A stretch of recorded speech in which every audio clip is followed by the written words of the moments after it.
warahmatullahi wabarakatuh. Jalan-jalan ke Kenya, tak lupa singgah ke Gentani.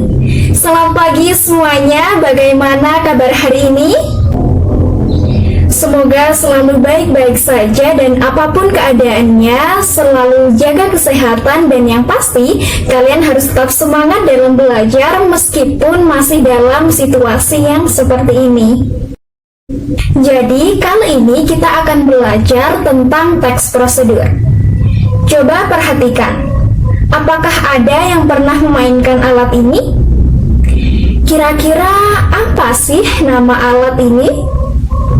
Betul sekali, ini yang dinamakan angklung, alat musik tradisional yang berasal dari Jawa Barat. Dan dalam memainkannya tentunya kita perlu nih menggunakan yang namanya prosedur. Bagaimana cara memegang, cara agar angklung bisa berbunyi, dan lain sebagainya. Nah, dari penjelasan contoh tersebut, kira-kira apa sih yang dimaksud dengan teks prosedur? Jadi, teks prosedur ini adalah teks yang berisi langkah-langkah atau tahapan yang harus dilakukan untuk mencapai suatu tujuan. Dan tujuannya adalah sebagai petunjuk untuk membantu pembaca atau pendengar untuk memahami bagaimana caranya atau membuat sesuatu tersebut dengan tepat. Selanjutnya adalah jenis-jenis teks prosedur. Yang pertama adalah teks prosedur sederhana. Mengapa disebut teks prosedur sederhana? Karena penyajian teksnya yang sangat simpel dan sederhana, hanya memiliki 2 atau 3 langkah saja. Jadi teks ini hanyalah teks singkat dan berisi bagian yang penting saja. Contohnya dalam penggunaan televisi, penjelasannya tidak dimulai dari menancapkan stop kontak, tapi dimulai dari menekan tombol dan lain sebagainya. Yang kedua, teks prosedur kompleks merupakan teks prosedur yang menyediakan langkah secara lengkap dan detail tentang cara melakukan suatu hal. Selain itu, dalam pembuatan biasanya terdapat bagian seperti alat dan bahan yang harus disediakan.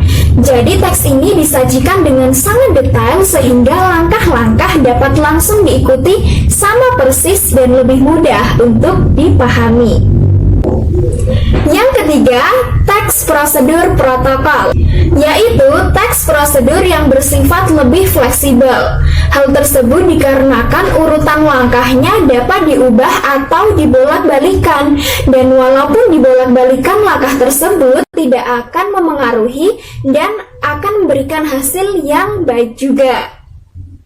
Sebagai contoh, dalam pembuatan sup, terdapat langkah di mana kita diminta memotong wortel, setelah itu memotong lobak, lalu memotong kentang, dan memasukkan semua potongan tersebut bersamaan ke dalam panci. Dan dalam memasukkannya tidak harus bersamaan, bisa dimulai dari kentang dulu, atau lobak dulu, dan wortel dulu. Dan jika langkah tersebut dibolak-balikan, maka tidak akan mempengaruhi hasil akhirnya nanti. Selanjutnya adalah struktur teks prosedur. Dalam hal ini, bagian dari struktur teks prosedur adalah yang pertama, tujuan. Pada teks prosedur ini, tujuan digunakan sebagai pengantar dan capaian yang ingin dibahas dalam teks. Apa yang akan dilakukan dan motivasi apa dalam melakukannya. Yang kedua, alat dan bahan, yaitu berisi mengenai rincian bahan dan alat yang digunakan. Dengan ukuran yang akurat ini bisa saja digunakan ataupun ditiadakan, tergantung jenis teks prosedur yang dibuat. Yang ketiga, langkah-langkah, yaitu berisi langkah melakukan sesuatu dengan urut secara bertahap. Yang keempat, penutup, yaitu berisi penekanan pada keuntungan dan ucapan selamat karena telah melakukan sesuatu dengan baik. Selanjutnya, penggunaan bahasa dalam teks prosedur. Yang pertama, penggunaan kalimat perintah. Kalimat perintah adalah kalimat yang mengandung makna memerintah atau meminta seseorang untuk melakukannya. Misalnya, posisikan tubuh Anda sejajar dengan layar monitor, atau tuangkan air ke dalam panci. Yang kedua, penggunaan kata keterangan atau adverbia.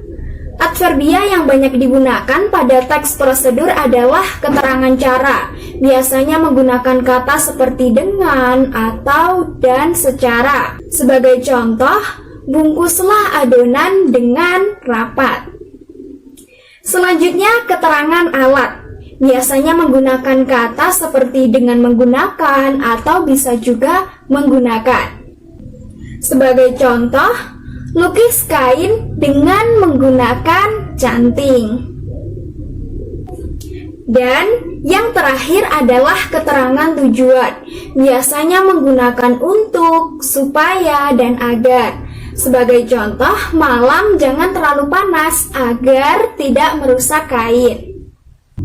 Yang ketiga, penggunaan kalimat saran atau larangan. Tujuan teks prosedur adalah memandu pembaca agar selamat, aman, dan mencapai hasil yang maksimal.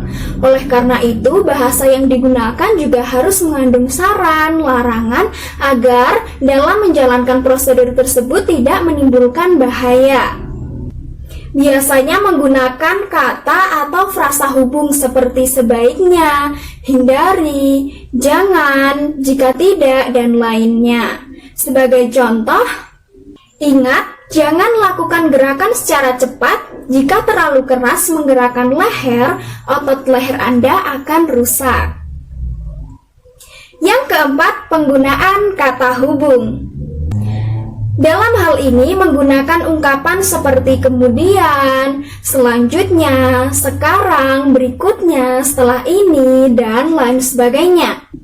Sebagai contoh, setelah ini, tiriskan bola-bola kentang yang telah digoreng. Selanjutnya, tambahkan saus di atasnya. Yang kelima, penggunaan akhiran i dan akhiran kan.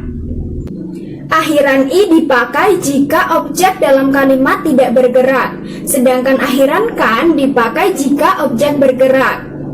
Sebagai contoh, lumuri loyang dengan mentega, atau bisa juga lumurkan mentega pada loyang. Jadi kesimpulannya, teks prosedur ini adalah teks yang berisi langkah-langkah untuk membantu pembaca agar dapat melakukan sesuatu dengan hasil yang maksimal. Ciri-ciri teks prosedur ini yang pertama berisi langkah-langkah, yang kedua bersifat informatif, yang ketiga dijelaskan secara terperinci, yang keempat bersifat objektif, yang kelima menggunakan kalimat yang jelas, singkat, dan logis, dan yang keenam terdapat langkah yang berkelanjutan disertai penjelasan. Dari penjelasan di atas, tugas selanjutnya adalah bentuk sebuah kelompok yang terdiri dari 2-3 orang. Lalu buatlah teks prosedur dan presentasikan minggu depan. Selalu semangat dan jangan lupa untuk jaga kesehatan. Sekian, wassalamualaikum warahmatullahi wabarakatuh. Sampai jumpa.